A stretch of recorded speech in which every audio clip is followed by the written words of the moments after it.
And we're back with another episode of Inside Sports Fantasy Football. It's Gerald coming right back at you here, along with my good friend. He is one of the great hosts of Voice from the Underground, the podcast. You got to check it out today on Podbean and so many other different podcast outlets. It is my good friend. We're going to go ahead and recap a lot of great things here in week one, plus also talk some waiver wire later in the show. But you know what? He's here now, so I got to tell you right now, it's so great to have on. It's so great to have him on again. It's Jason Dutch. What's going on, my friend? Hey, man, how are you? Happy Tuesday. Happy Tuesday to you as well, my friend. Happy first waiver wire week coming at you right here, and we're going to cover that. We're going to cover that later in the episode. Plus, also we're going to talk more Antonio Brown.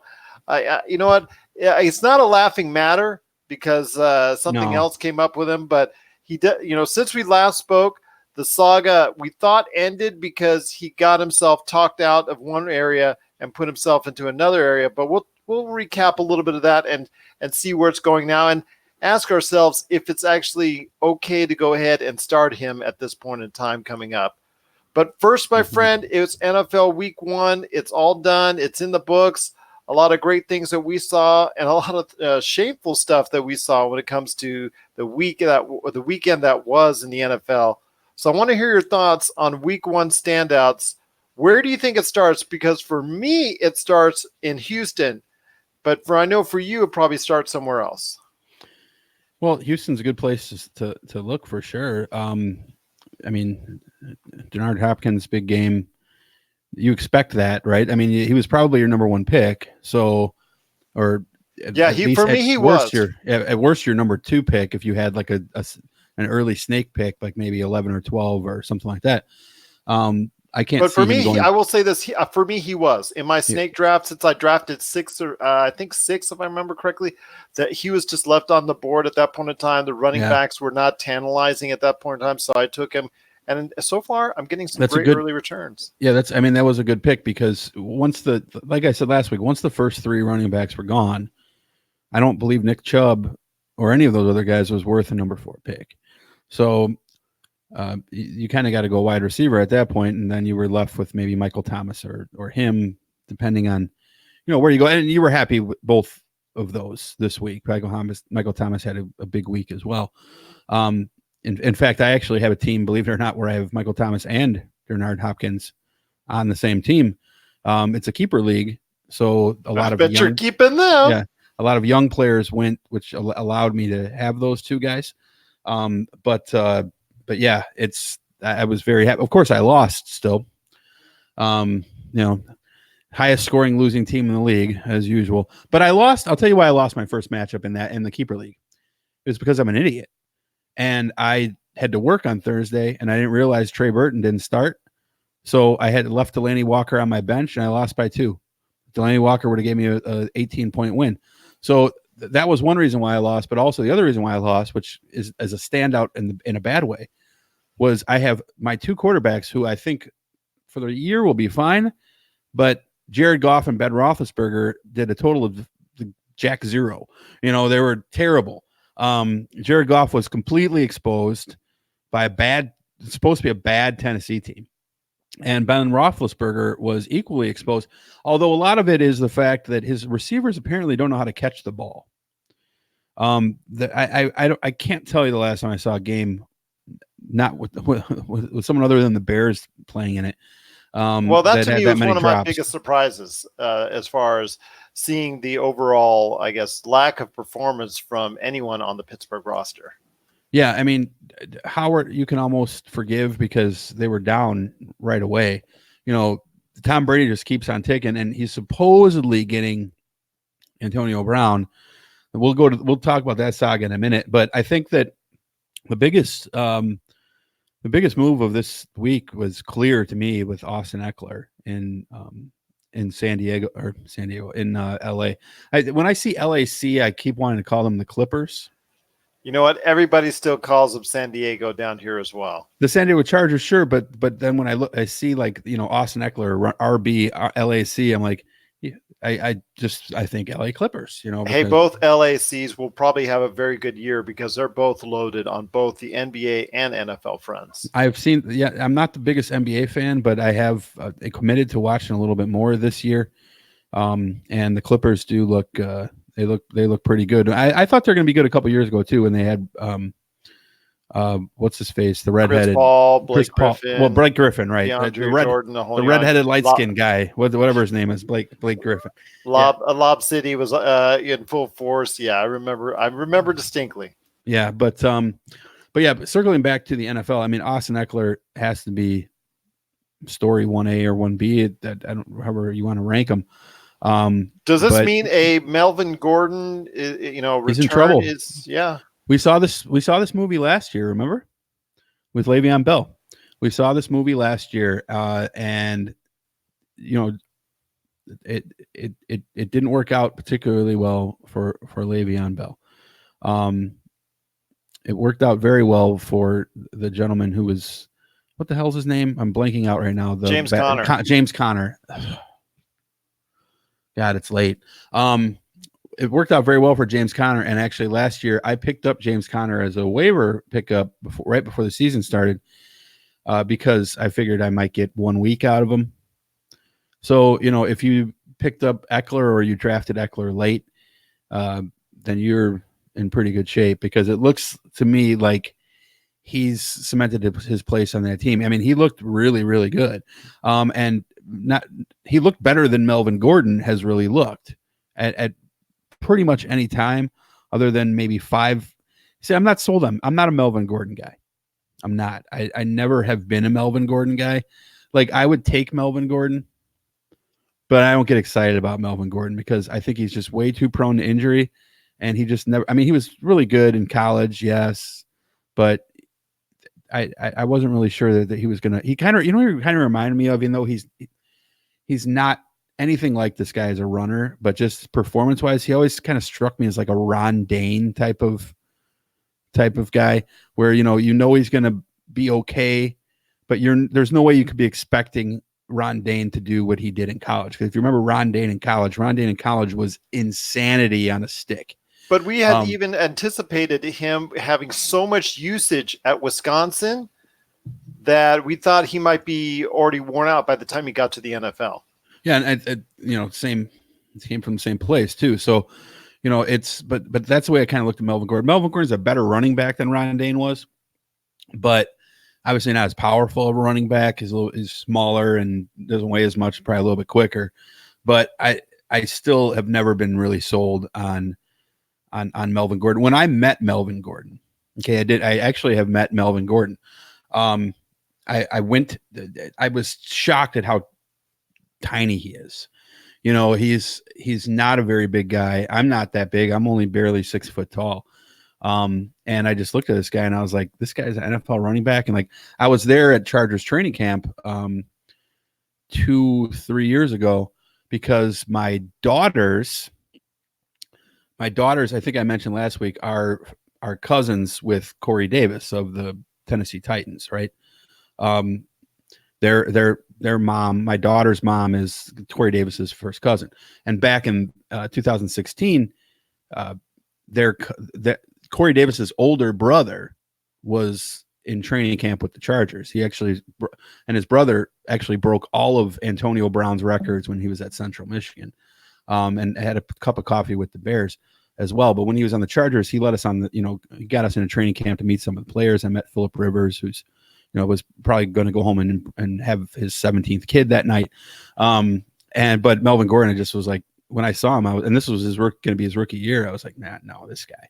So that's not probably the greatest reason in the world to not be a Melvin Gordon fan, but it so resonated with me that I have become not a Melvin Gordon fan. I've never picked him, and I really don't want him. So Austin Eckler, on the other hand, is one of those guys who, like I said, it reminds us of James Conner. It kind of reminds us of a couple years ago what happened with Devontae Freeman, where Devontae Freeman was supposed to not be the starter.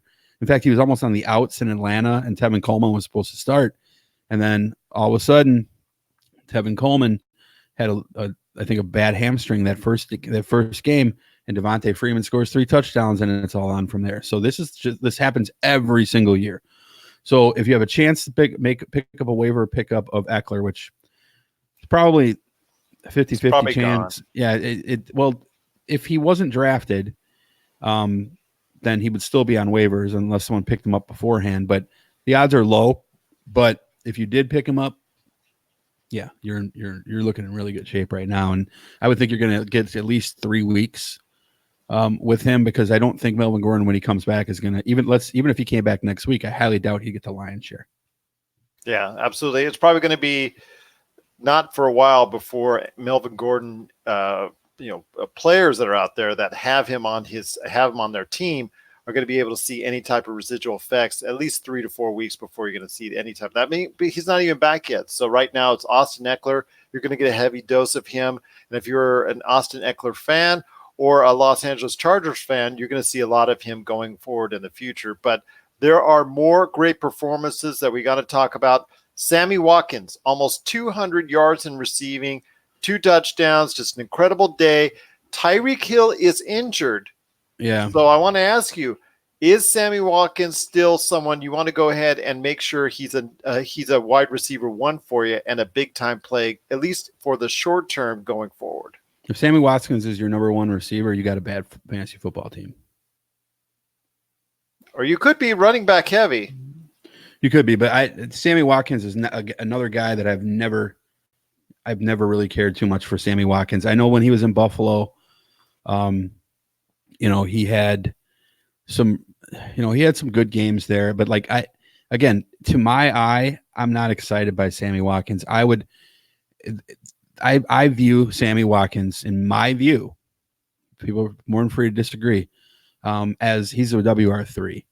And I'm going to say right now, I'm going to have to move him higher because the fact that there is the Tyreek Hill injury, I think he becomes a higher priority for Patrick Mahomes. It's certainly in the short term, but they updated Tyreek Hill's injury today, and they said he'll probably miss a few weeks. Now, we don't know what that means. That means he could be back in week 4, or he could be back in week 9. Montgomery from the Bears. We got a question from Contreras.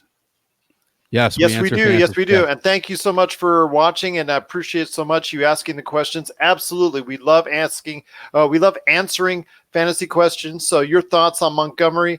So go ahead. Are we talking about Montgomery, the running back from the Bears? I'm guessing that's who we're talking about. Yeah, I think so. Yeah. So a disappointing guy this week. I started him over Damian Williams, and it cost me a win. So thank you for clarifying, Contreras XD. So I think I think Montgomery's going to have a good year. I really do. I'm pretty high on him. I think I drafted him in one of my leagues as around the 45th pick.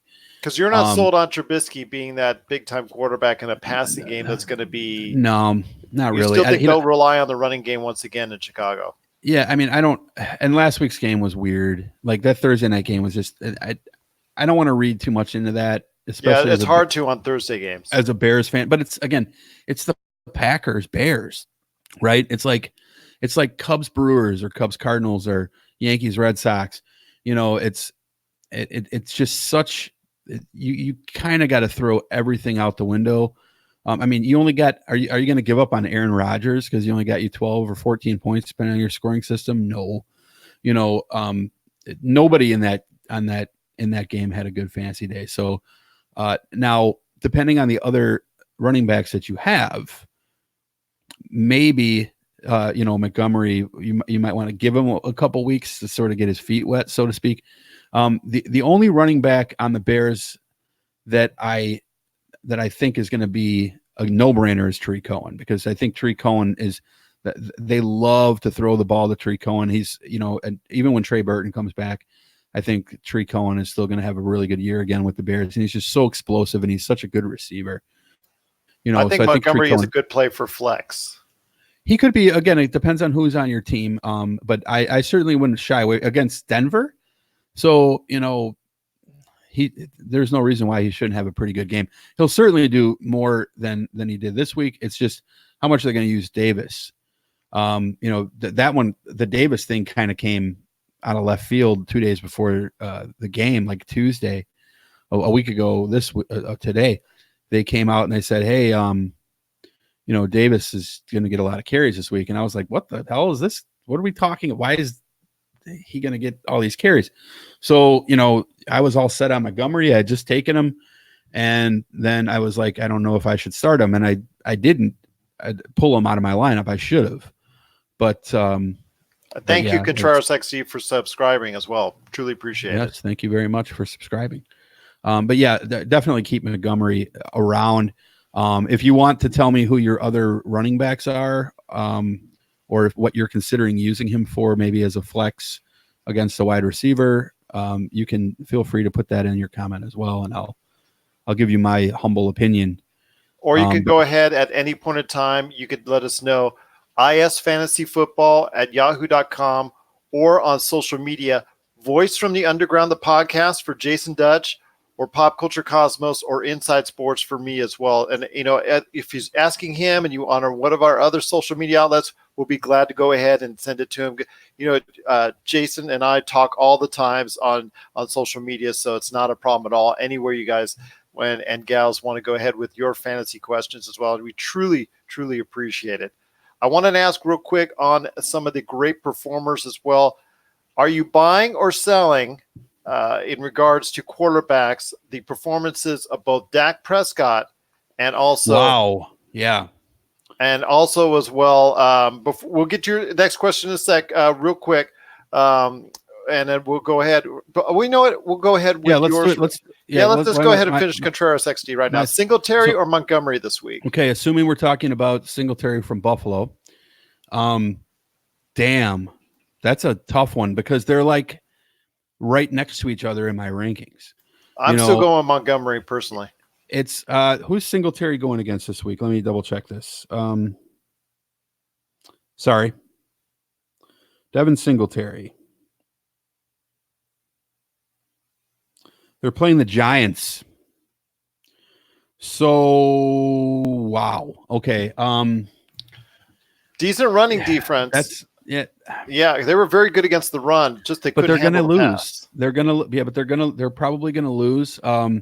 It's summer still, so you don't have to worry about the snow. So, but gosh, I admit to you, that is a really, really close one. I think you're going to be okay with both. I think you're probably looking at about, assuming that you're in standard scoring, and I would say you're looking at around 12 points, maybe 14 points with both of those guys.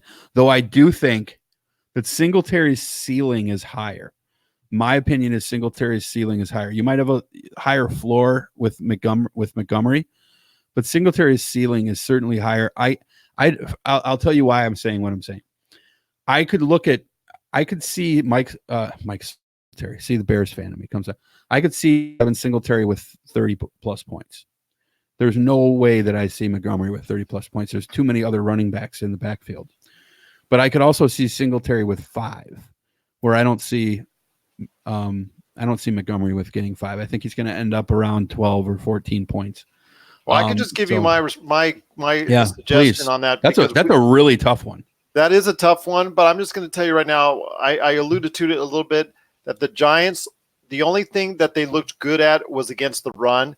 They held Dallas very well on the run. They looked awful, completely awful against the pass, but they did handle the run pretty well. So, I think of the two, I'd probably go with Montgomery this week. But, it is good. Like you said, over the course of a season, I think it's going to be close. And Singletary, you're right, does have the higher pop potential as far as the big game is concerned. Especially in that division, because the Jets suck and so do the Dolphins. So he's a PPR, so he's leaning towards Singletary, but he was also thinking about what Jacobs did in Denver. If it's PPR, then I would definitely say Singletary, because Montgomery's not going to catch too many passes. That's Tariq Cohen's job. So what did he say here? Jacobs did to Denver. So 2 touchdowns in your first week. Not bad, not shabby at all. But Jacobs is one of those rookies where he's not a surprise.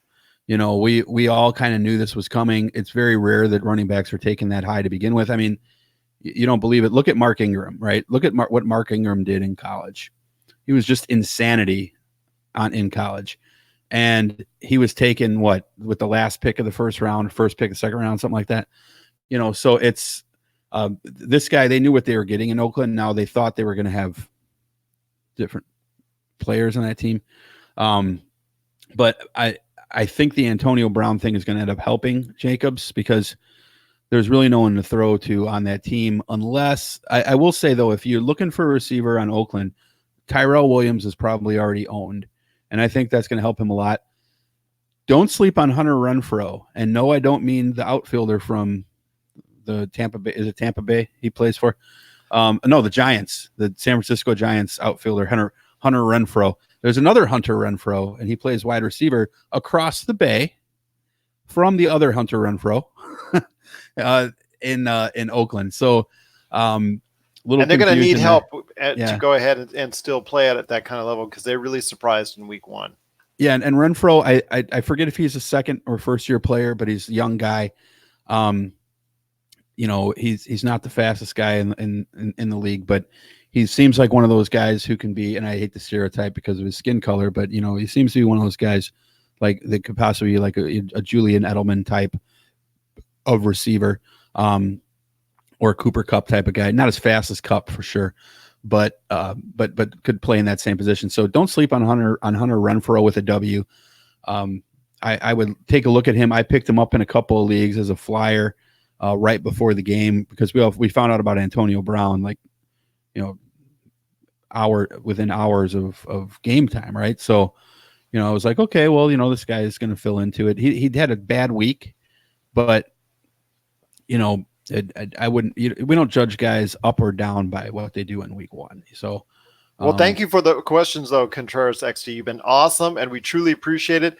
And no, we haven't gotten over the waiver wire just yet. We are planning to because it's getting very close for the time for the waiver wire to be just out and about, free agents and all that. But right now, it's right as we record this, it's still kind of, up for grabs as far as the waiver wire is concerned. So I want to hear your picks in just a second, my friend. But again, just some great performances. I think, are you buying on Dak Prescott because he had a sensational performance, and also Lamar Jackson?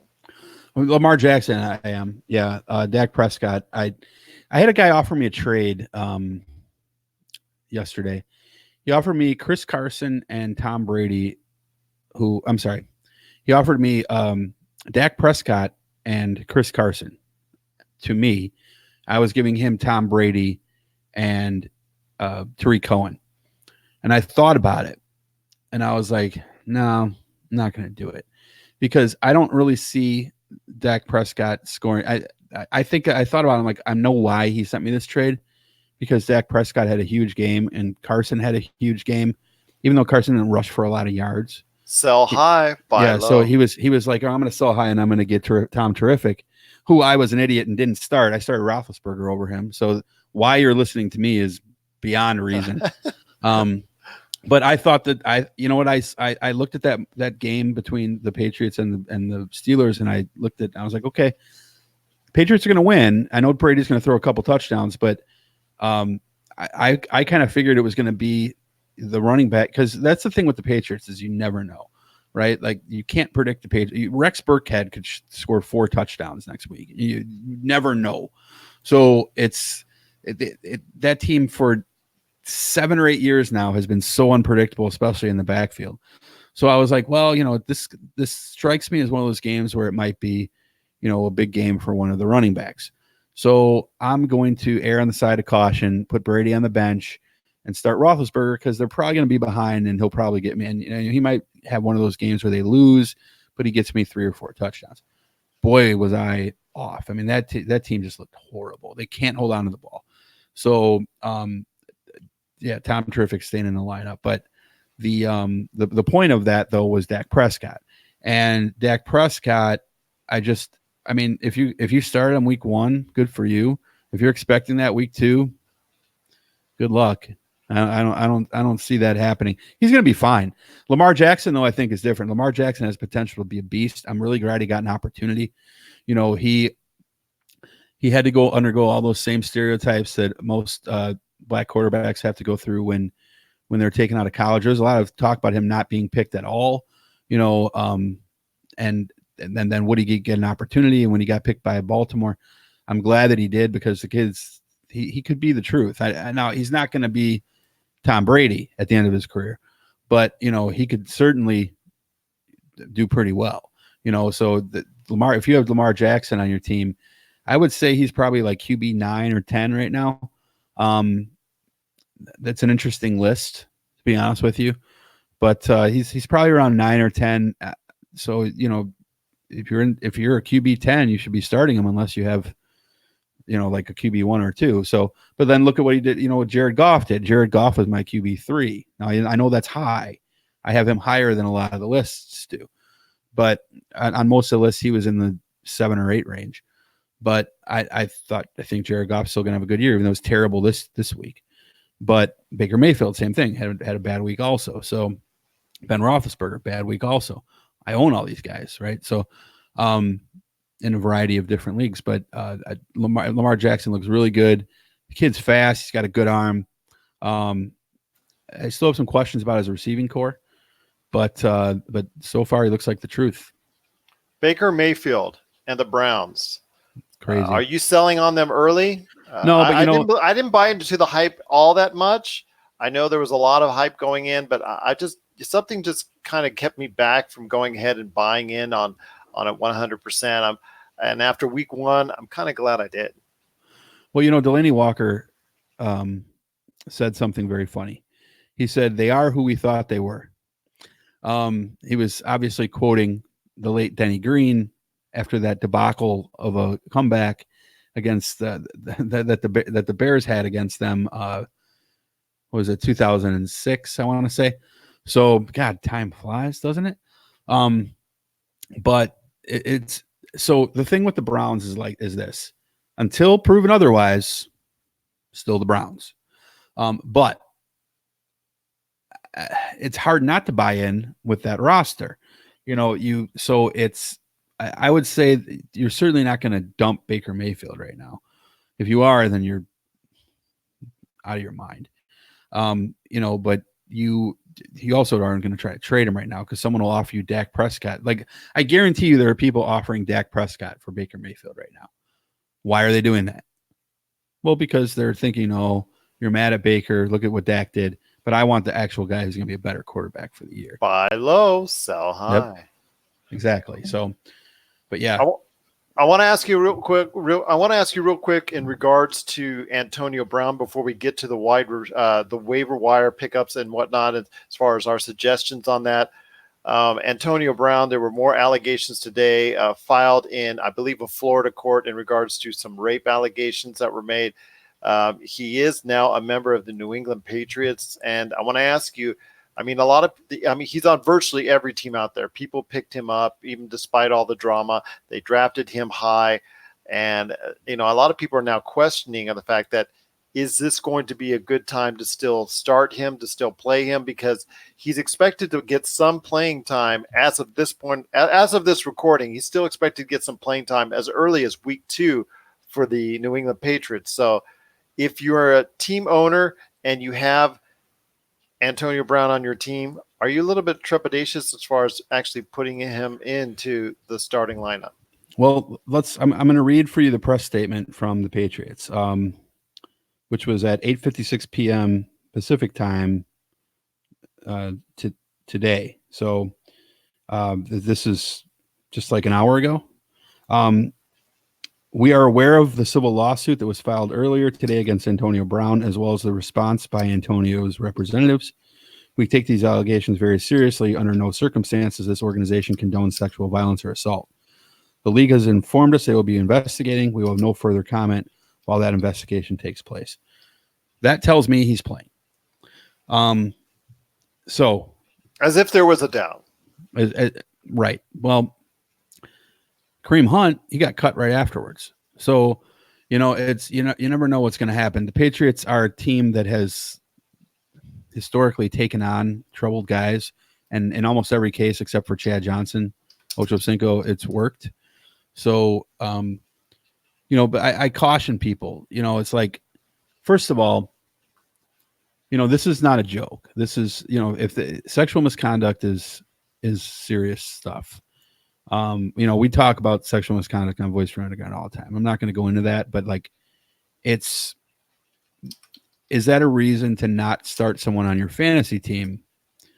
Well, I don't know. Is it worth it to you to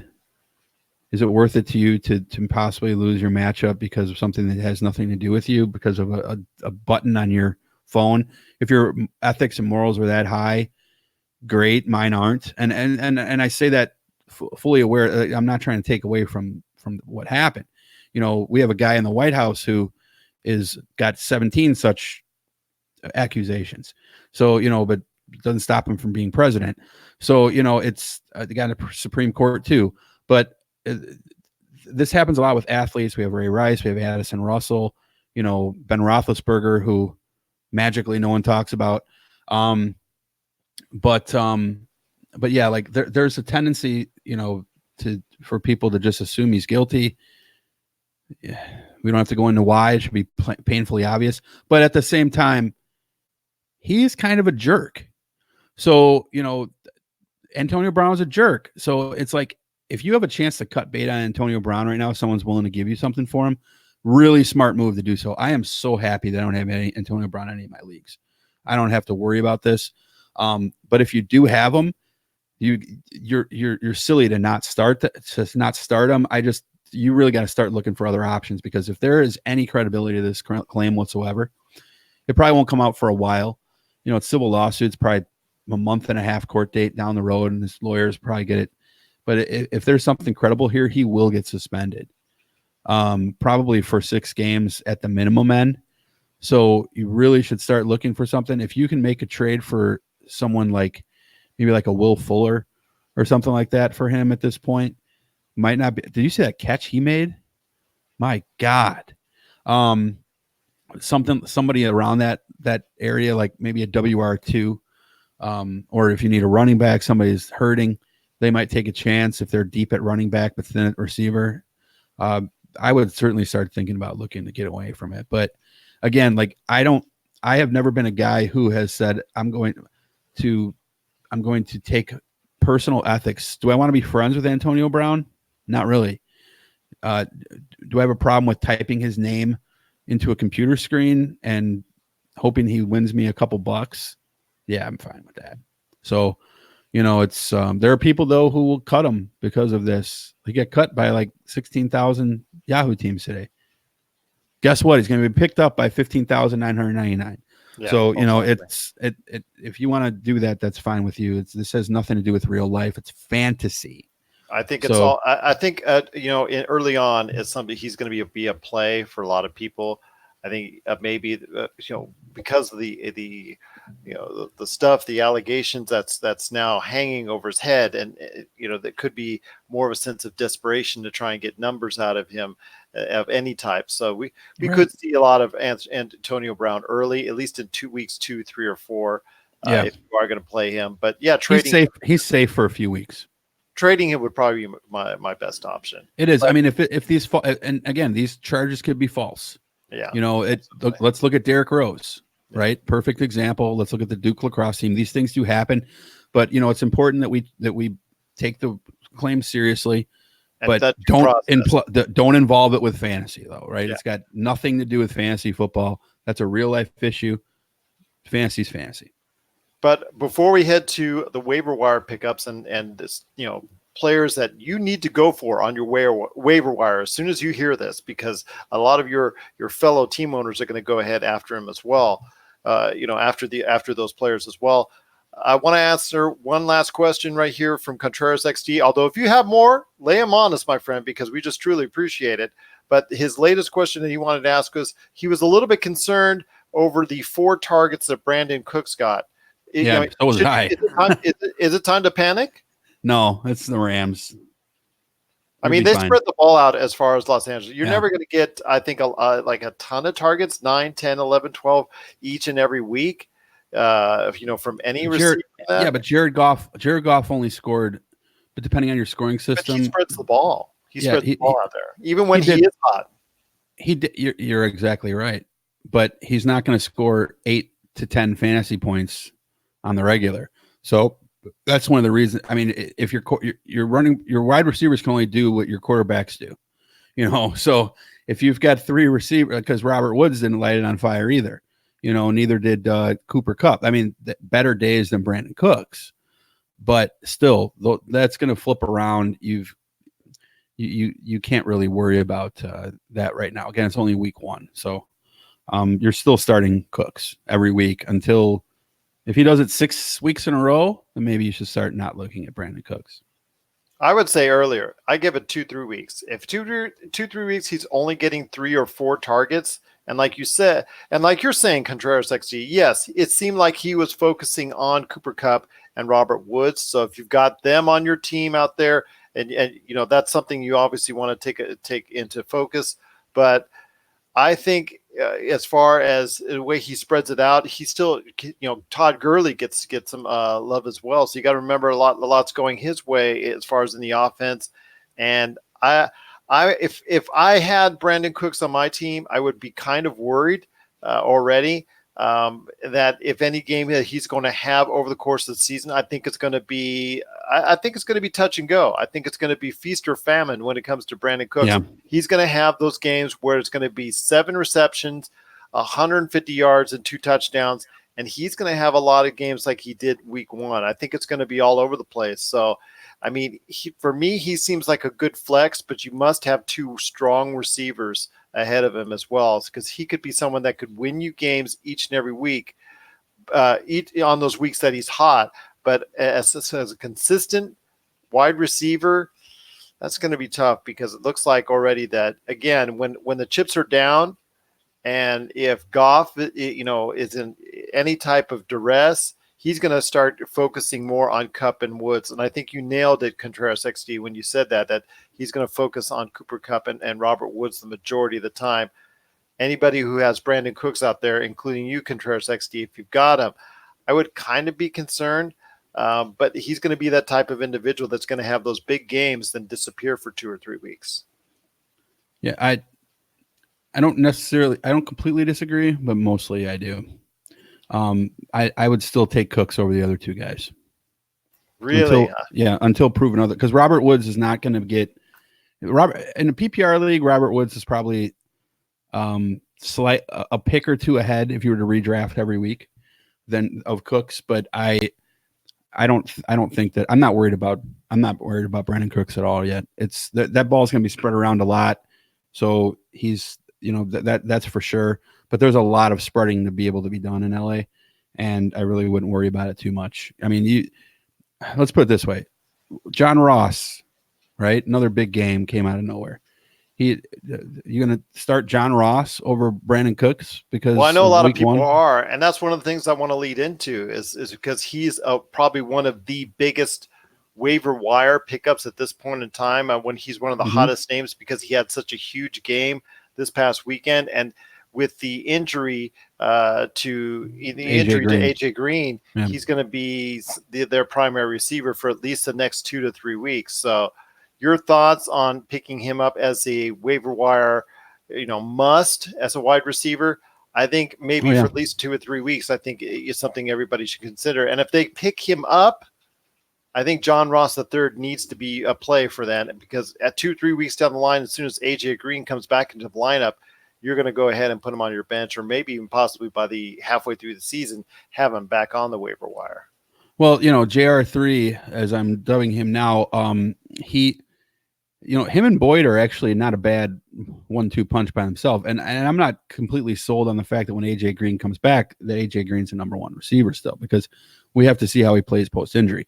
We'll assume that he will be, but it's not 100% chance either. So he would certainly be a guy that I'd be targeting. I think running backs. So last week I mentioned, like, there's always running backs, right? Like, that's why you don't have to overpay for running backs in the draft, because there's always running backs on the waiver wire that are popping up out of nowhere. Chris Thompson is only owned in like 14% of leagues. And I first of all, I was right about Adrian Peterson. And now it turns out that I'm unright. All within 24 hours. I was exactly right that he's going to lose that starting job. And then guess what? Now he's got it again because Geis just was horrible this past weekend. Well, Geis got hurt.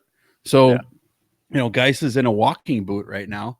And, Chris Thompson is going to be now the number 2 back on a team that is bad. Not only should they have their name changed, but they're just a bad football team to be in general. And they're going to be playing from behind a lot, including this week. So Chris Thompson, I think, is a real good, solid pickup.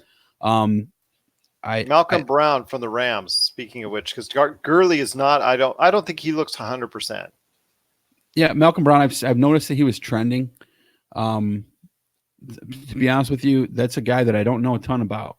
So I really can't make a confession on Malcolm Brown. 2 touchdowns, but he's still not getting the majority of the work, but he's still getting enough to be a nice Austin Eckler all over again, just, without the holdout. So I think, you have to be wary of him, especially if Gurley does not heal up or stay healthy for you over the course of time, especially if you have Gurley on your team. You need to be aware of Malcolm Brown, most definitely, if he's out there on a waiver wire.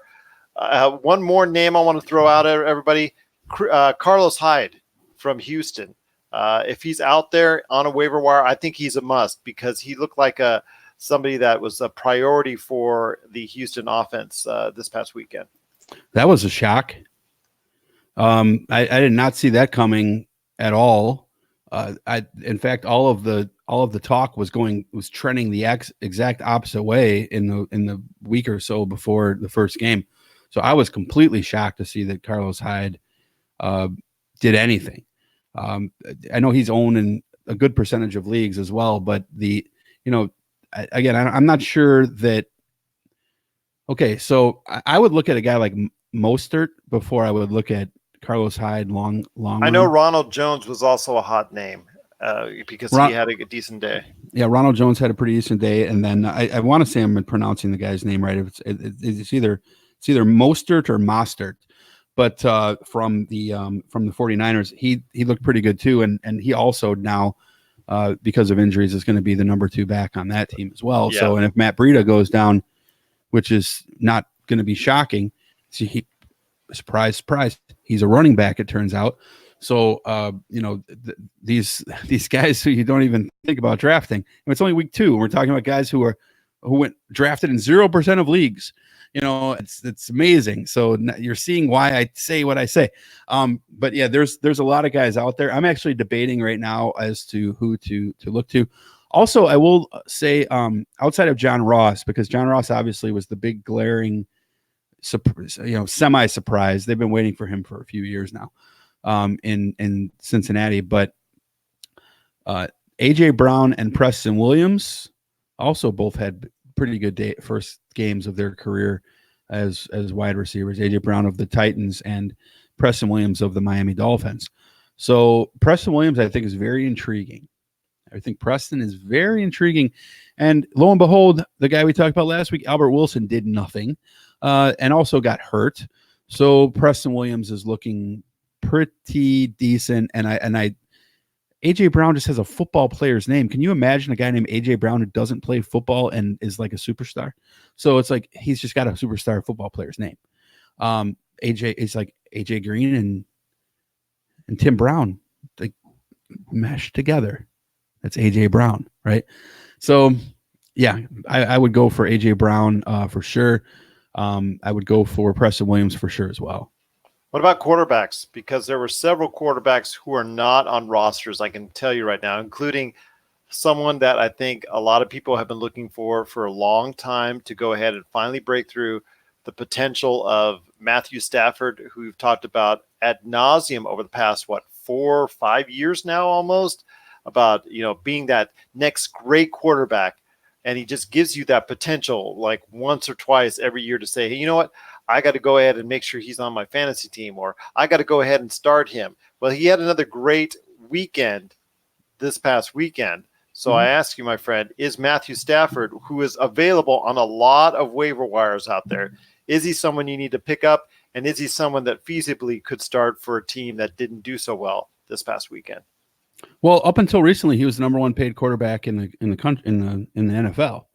So they're paying him for a reason. He was the number one pick for a reason. Matt Stafford is a good quarterback. Matt Stafford has never been given the tools that he needs to be ultra successful. He's never had a super great offensive line as far as pass protection goes. They've gone into the season a few times, expecting to have a top offensive line, especially like 3-4 years ago when they were like clear-cut favorites to win the NFC Norris division and didn't win it. But I mean, again, like we said, the Browns are still the Browns. The Lions are still the Lions until proven otherwise. As a Cubs fan, I sympathize with the Browns and the Lions. I really do. But I absolutely would take Matt Stafford, especially because I think Galladay is just so good, and somebody's got to feed Galladay. And it just so happens that Matt Stafford is the hand that feeds Galladay, and they do have a pretty decent running back on that team as well. Not a lot of depth there. They don't have Golden Tate anymore. They don't have the other fella anymore either. Oh, Calvin Johnson is long gone from that team. How did I almost forget Calvin Johnson's name? That's a terrible sin. Probably the best receiver of pure natural talent ever. But yeah, the Galladay though is a stud. I really, really like Galladay, and the fact that they're going to be behind most of the time, it helps out Matt Stafford. So now, there's a lot of people who are rushing to pick up guys like Josh Allen. Go ahead. You're going to cut him in 2 weeks. So, well, I want to ask you this one last question on the waiver wire issues, and Dalton, by the way, too. Dalton. Yeah, well, that's what I want to ask you. If you had a choice right now, because I'll tell you what. For my league, there's a lot of available quarterbacks out there that did really well over the past weekend, but some of it could be fool's gold. So I want to ask you, are you buying on any of these names? Case Keenum, Marcus Mariota, Andy Dalton, or Josh Allen, like you said?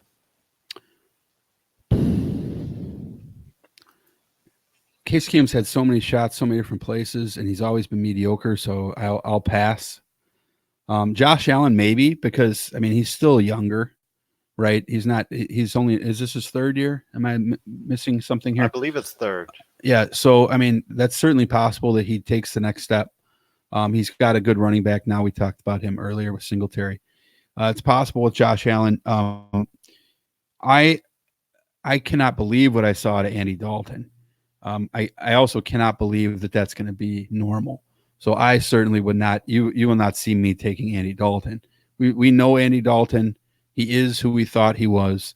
To use that line again. Second year by the way, for Josh Allen. For Josh Allen, yeah. So so Josh Allen's certainly a guy that you can look at, especially if you're in a dynasty or keeper league. That he's probably not available, but I would certainly look at Josh Allen as somebody who could make that big leap in the second year. Of all the guys that are out there, I'm just looking at some of the list now. Darnold is useless. Fitzpatrick's useless.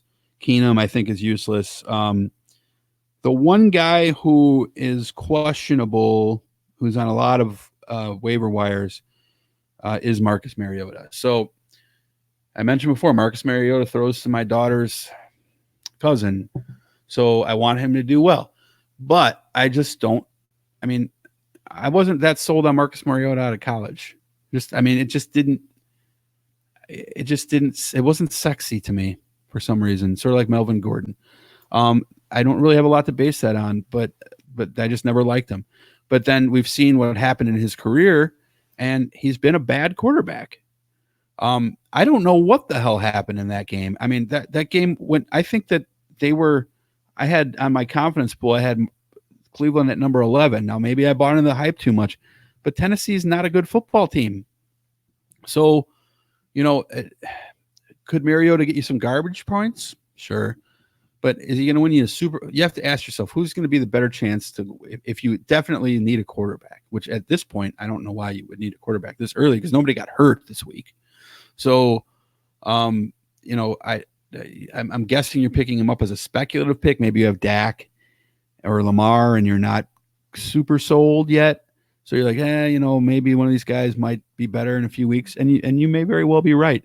I just don't think it's Andy Dalton, and I don't think it's Marcus Mariota. Allen, on the other hand, What's the worst that could happen? You cut him, So I would lean towards Allen. I'm going to disagree with you slightly on that. Josh Allen has the potential, but I'm going to go with Andy Dalton. The reason why he's going to throw more, he's going to get more attempts. He does have better receivers. He does have better receivers, and he's going to get a lot of volume. If you're into volume, you're going to get a lot from him. I mean, he threw for over 400 yards this past weekend, threw for 3 touchdowns, did fumble twice, so that's kind of concerning to me. And you're probably going to see some interceptions from him over the course of time. Do you have negative points is a big thing with Andy Dalton. Yeah. So, I mean, but he scored 20 over the weekend. So I think right now, for me, of that list, I would probably go with Andy Dalton. Would be probably my best pick out of that bunch. But if you're able to go ahead and get Stafford, and he's still a reach for you on the waiver wire, that would probably be my first choice of them. I would agree. I think Stafford over Dalton for sure. Stafford over Allen for sure. Stafford over Mariota, I think, as well. Oh yeah, and Moses Moreno over Mariota until proven otherwise. Fair enough. My friend, it's been a great episode. Thanks so much again to Contreras XD for, again, asking some great questions out there. I cannot thank him enough. If you have questions for us at any point in time, it's Voice from the Underground, the podcast. You can get a hold of Jason Dutch there, or you can also send us on any of our social media, Voice from the Underground, Pop Culture Cosmos, or Inside Sports, or send us an email, isfantasyfootball@yahoo.com. And I'll tell you what, before we hand it out, you got to share with everybody out there why they got to hang out with VFU, the podcast, and give that a listen. Well, don't listen to the show we posted yesterday because the audio got screwed up. But what about the week before with a certain individual? Week before we had this super dude on, what's his name? Jerry Glasseld? Oh, Gerald Glassford. Yes. And we always have a lot of fun when we have you on. So Voice from the Underground is a juxtaposition of politics and pop culture. We talk a lot about centrist political issues, what's going on with Trump and, his firing of John Bolton and all that type of stuff. You can hear about that. There's some perspectives on it. We talk about race relations, social issues. And we also talk a lot about like Marvel movies. And we kind of try to push those together. And they're not like the most pushable, togetherable things. But we try to do that anyway. And it results in a terrible podcast that you should totally listen to. So if you want to email me directly, you can do so. VFUpodcast@gmail.com. You can check us out on any of any of the podcast apps out there, or just Google Voice from the Underground. It'll pop up on Google. Second best podcast in the world, next to the Pop Culture Cosmos. Well, again, for us, it's the Pop Culture Cosmos. You want to check out that channel. For us we're on over 30 different podcast apps as well. For each week, we do shows Monday and Friday covering the latest news and trends in pop culture. But for us right here at Inside Sports Fantasy Football, it's all over the place. And the shows with Jason also, I send over to him. So if he'll be able to go ahead and pop it on Voice from the Underground. We also throw them up later on Pop Culture Cosmos channel. But for the first run, it'll either be on Inside Sports or the Inside Sports Fantasy Football channel right on Anchor. So if you really want to get the latest and greatest of our shows right when it happens, check us out on Inside Sports Fantasy Football on Anchor. My friend, it's been awesome talking to you. Another great week coming up ahead. Are you up for next week? You're on mute, my friend. Turn that microphone on. Why not? I should be here next week. Next week's softball week for me. So after softball, I'm all yours, honey.